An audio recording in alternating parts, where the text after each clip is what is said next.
On May 3, 2009, Boeing began production of the 787 Dreamliner in Everett, Washington.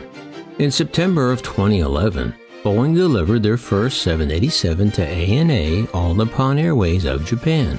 So it's only fitting that on Friday, February 26, 2021, when Boeing rolled out their final Dreamliner produced in Everett, Washington, that this final Dreamliner line number 1095 would also be delivered to ANA.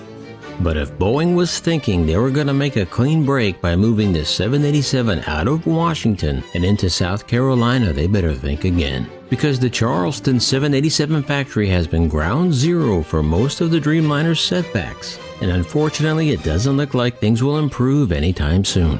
As a matter of fact, they just got a little worse. Again. A Dreamliner update is next on Maximus.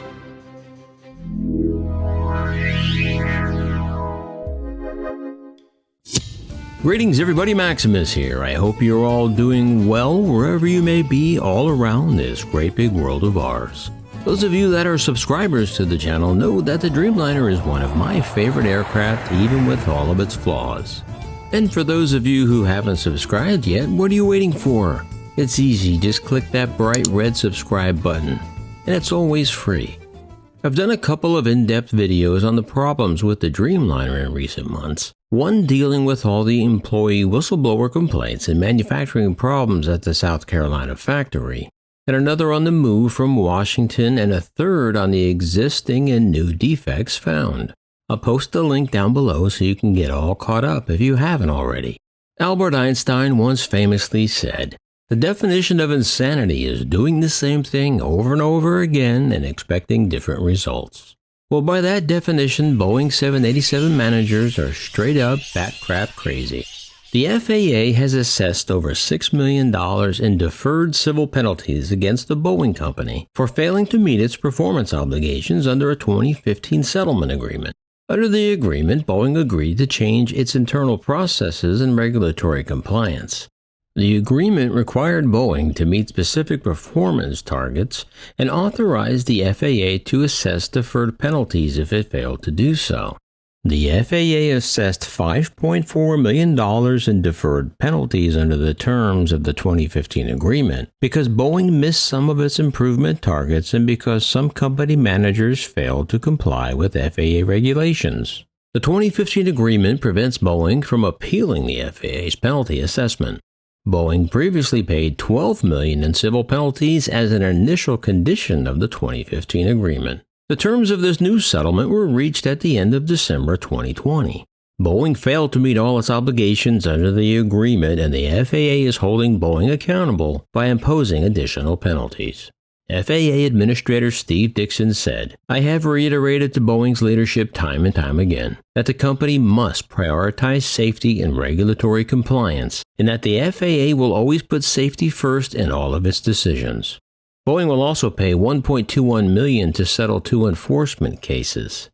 One, alleging that Boeing interfered with their in-house FAA-approved inspector program and exerted undue pressure or interfered with the inspectors. The other case alleged also has to do with in-house FAA inspectors, where Boeing failed to follow its quality control processes and subjected member inspectors to undue pressure or interference in relation to an aircraft airworthiness inspection. As Boeing announced in a controversial decision last year, they will be moving all 787 Dreamliner production out of Washington state completely and consolidating it all at the South Carolina plant by the end of this month. Boeing cited the reason for the move as part of an initiative to improve efficiency and performance while cutting costs.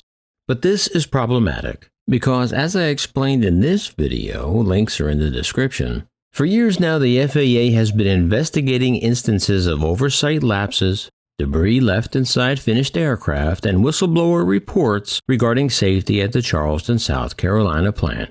Meanwhile, the defects in the all-carbon composite Dreamliners continue to mount. A source in the FAA revealed now that the FAA has combined the three separate 787 defect investigations into one large-scale investigation. In August of 2020, Boeing began grounding certain Dreamliners and notified the FAA that it had produced parts that did not meet its own design and manufacturing standards. At the time, it was believed that up to 1,000 jets could have been affected. The defects went unnoticed for many months because computers used in quality control on the Dreamliner had not been programmed to look for the gaps. The 787 production problems have halted deliveries of the jet since the end of October. According to an unidentified source, as of February, Boeing had fixed the 787 production process causing fuselage joint defects. However, planes continued to roll off the assembly line with a flaw for more than a year at least, continuing even after the flaw was discovered in August of 2020.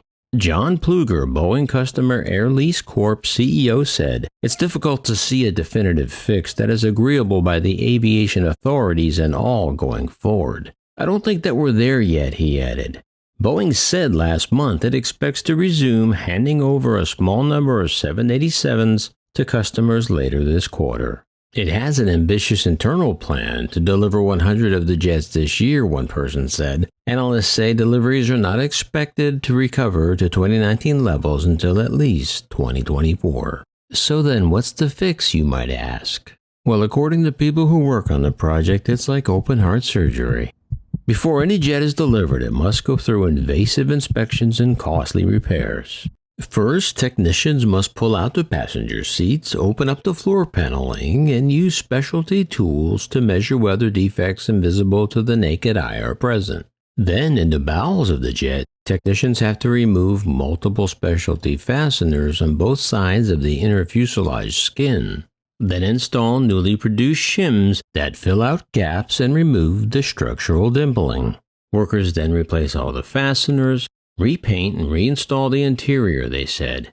It's like open heart surgery. He said they will be retrofitting the fleet potentially for several years. But I hear some of you out there asking, what about the A350? It too has a carbon composite fuselage, so it should expect the same problems, right? Great question, by the way, but my answer to that would be maybe, but unlikely. Because Airbus had the advantage of going second, and having done that, Airbus has come up with what may be a solution to Boeing's problem.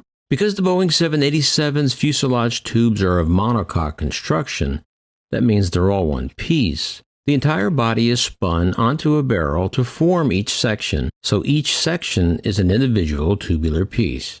Whereas the Airbus is assembled basically like aluminum jets.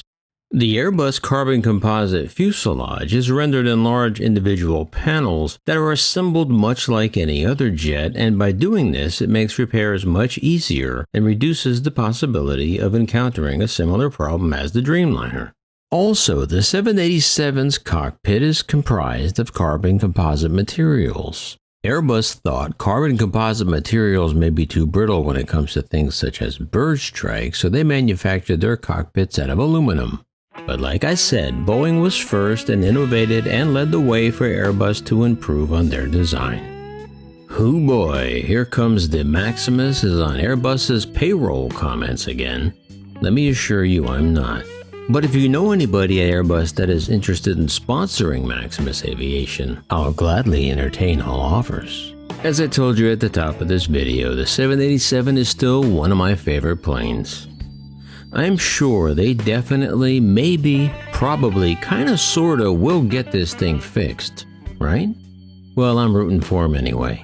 Yeah, I know $6 million to Boeing is leaving a $1 tip on a $1,000 meal, but like I said, the definition of insanity is doing the same things over and over again and expecting different results. As you heard FAA Chief Steve Dixon say, he told Boeing's leadership over and over again that they must prioritize safety and regulatory compliance. And for some reason, Boeing just keeps missing this step. I guess they could always just plead insanity. Well, that's it for me. Now it's your turn. Let me know down below. And on your way out, don't forget to subscribe, like, share, and ring the bell. And as always, remember, leave the rubber on the runway and your troubles on the ground. And I will see you next time in the air. Yeah, this is Maximus.